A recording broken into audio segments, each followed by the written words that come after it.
चलो बैठो। अध्यक्ष महोदय, मैं आपका धन्यवाद देना चाहता हूं। देश के बहुत महत्वपूर्ण सवाल पर आपने मुझे पूछने का समय दिया है। अध्यक्ष महोदय, ये सरकार किसी और का रिकॉर्ड बनाए ना बनाए, लेकिन पेपर लीक का रिकॉर्ड जरूर ये सरकार बनाएगी।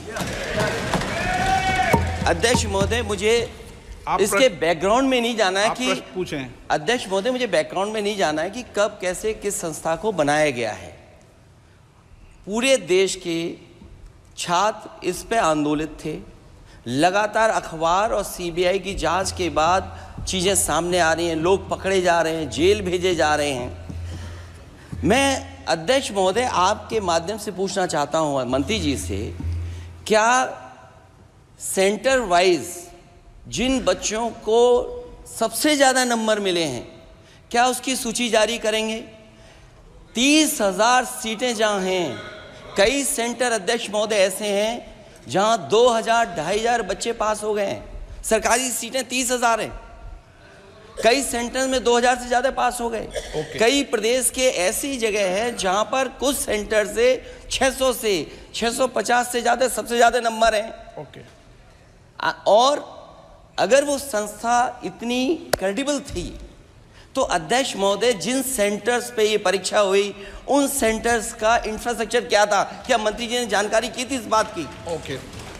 अध्यक्ष महोदय, मेरे आपके माध्यम से एक ही निवेदन है कि बिना ये मंत्री जी रहेंगे तो न्याय नहीं मिलेगा बच्चों को। अध्यक्ष महोदय, आदरणीय अखिलेश जी की प्रश्न का मैं विनम्रता से उत्तर देना चाहूँगा कि अभी अभी सुप्रीम कोर्ट में जो चल रहा है केस, सुप्रीम कोर्ट ने ऑर्डर दिया पूरा विद्यार्थियों की सूची को वेबसाइट में उपलब्ध करा दो। सर, पिछले 3 दिन से देश भर की सारे विद्यार्थियों की लिस्ट पब्लिक डोमेन में उपलब्ध है। ये सारा चीज़ खुले पे है और कई प्रकार की तर्क आ चुका है। सर, मैं एक अभी उसमें केरल के विद्यार्थी भी अच्छे किए हैं, क्या हम ये कहेंगे भी वहाँ भी कुछ गड़बड़ी हुई थी? ऐसे आरोप करना, मैं देश की ग्रामीण इलाका, देश की एसटी इस बार सबसे अच्छा परफॉर्मेंस करने वाले देश की एसटी एससी ग्रामीण बैकग्राउंड आर्थिक पिछड़े लोगों की है। क्या हम उनकी मेधा को हम चुनौती देते हैं? और बाकी रहा क्वेश्चन पेपर लीक की, सर मैं शुरू से मेरा एक स्टैंड रहा राजनीति नहीं करना, लेकिन अखिलेश जी जब वहाँ दायित्व में थे उस सुबह की सर सारे सूची है कितने बार उत्तर प्रदेश में क्वेश्चन पेपर लीक हुए हैं। माननीय एक मिनट प्लीज, एक मिनट। राहुल गांधी जी, आप प्रश्न पूछना चाहते हैं? Speaker sir, it's obvious to the whole country. It's obvious to the whole country that there is a very serious problem in our examination system. This is not just a question of NEET, it is in all the major examinations. Now, the minister has blamed everybody except himself. Right? I don't even think he understands the fundamentals of what is going on here. आप प्रश्न क्या है आपका? आ रहा हूँ sir. Sir, ये मैं question को सेटअप कर रहा हूँ। प्रश्न पूछते हैं। ये the issue is that there are millions of students in this country who are extremely concerned at what is going on and who are convinced that the Indian examination system is a fraud. That is what is at stake here. Millions of people believe that if you are rich and if you have money, you can buy the Indian examination system. And by the way, and this is the same feeling that the people in the opposition have. And that is why we are asking some very simple questions to Honorable Minister. Number one, as this is a systemic issue, what exactly are you doing to fix this issue at a systemic level? Yes. That's the first question. Okay. Question में चल रहा है अभी। Please. अब मैं मंत्री जी, मैं एक बार बोल दूं इस बात पे? चलो मंत्री जी, आप शॉर्ट में जवाब दो, फिर मैं बोल ही देता हूं आज।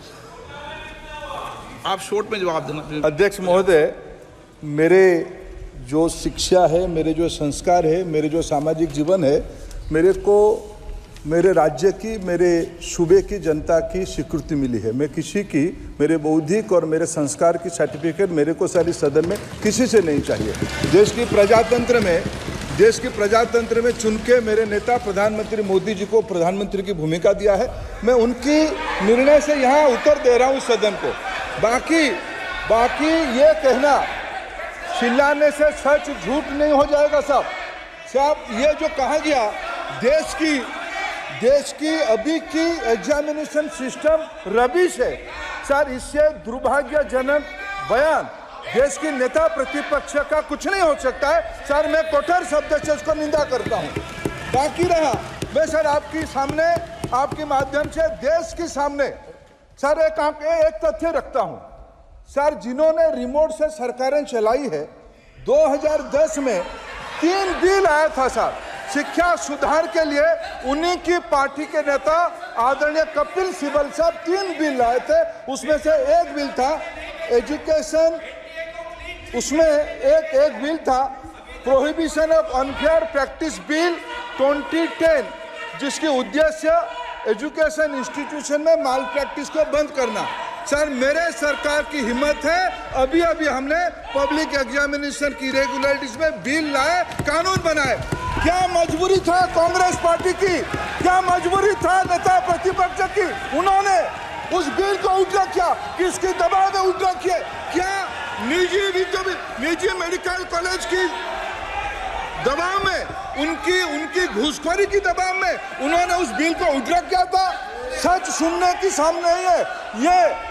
मैं किसी की विद्वता में प्रश्न नहीं उठाता हूं, लेकिन सच 2010 में शिक्षा सुधार की बिल उन्हीं की सरकार ने लाया था, दबाव में उन्होंने उल्टा किया। ये हमको प्रश्न पूछते हैं। एक मिनट प्लीज, मैं सबको मौका दिया, सबको मौका दूंगा। एक मिनट माननीय सदस्य, प्लीज 1 मिनट बैठिए। प्लीज बैठिए, आप पहली बार।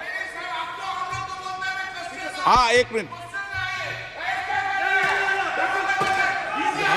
रिकॉर्ड में नहीं जा रहा। कल्याण जी प्लीज, कल्याण जी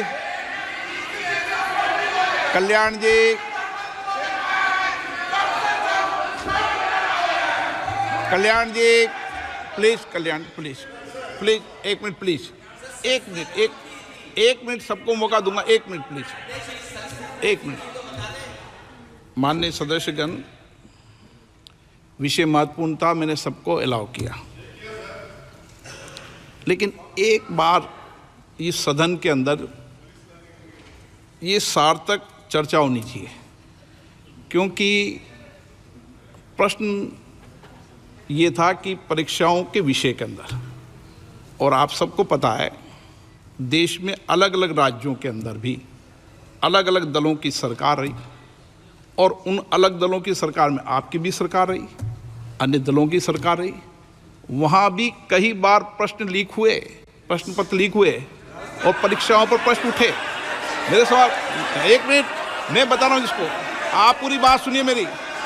मेरा कहना ये है कि हम और उन 1 मिनट प्लीज बैठिए,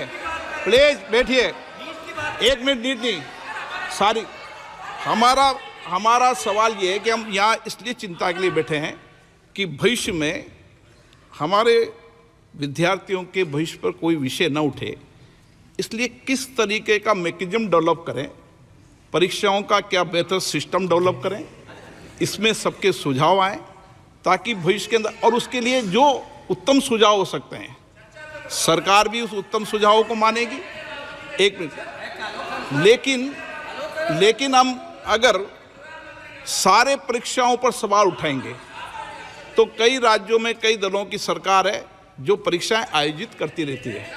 हम सारी परीक्षाओं पर सवाल उठाएंगे तो जो बच्चे उत्तीर्ण होते हैं उनके भविष्य पर और भारत की परीक्षाओं पर, भारत की शिक्षण व्यवस्थाओं पर पूरे विश्व में एक बहुत गंभीर असर पड़ेगा, जो सदन की चिंता का विषय है। और इसके लिए सभी राज्यों ने अपने अपने यहाँ कानून बनाए, संसद ने भी कानून बनाए। कानून बनाने के अलावा इस विषय के अंदर एजेंसी जांच कर रही है, कोर्ट निगरानी कर रही है। हमारा सवाल ये होना चाहिए कि हम कैसे सकारात्मक रूप से सुझाव देकर इस सिस्टम को और बेहतर कर सकते हैं, ये होना चाहिए। आरोप प्रत्यारोप से सदन नहीं है। आप बेहतर सिस्टम डेवलप करो, और कभी भी सारे एग्जामिनरों पर सवाल उठाना सदन के लिए उचित नहीं है। ये सदन इसके लिए है भी नहीं।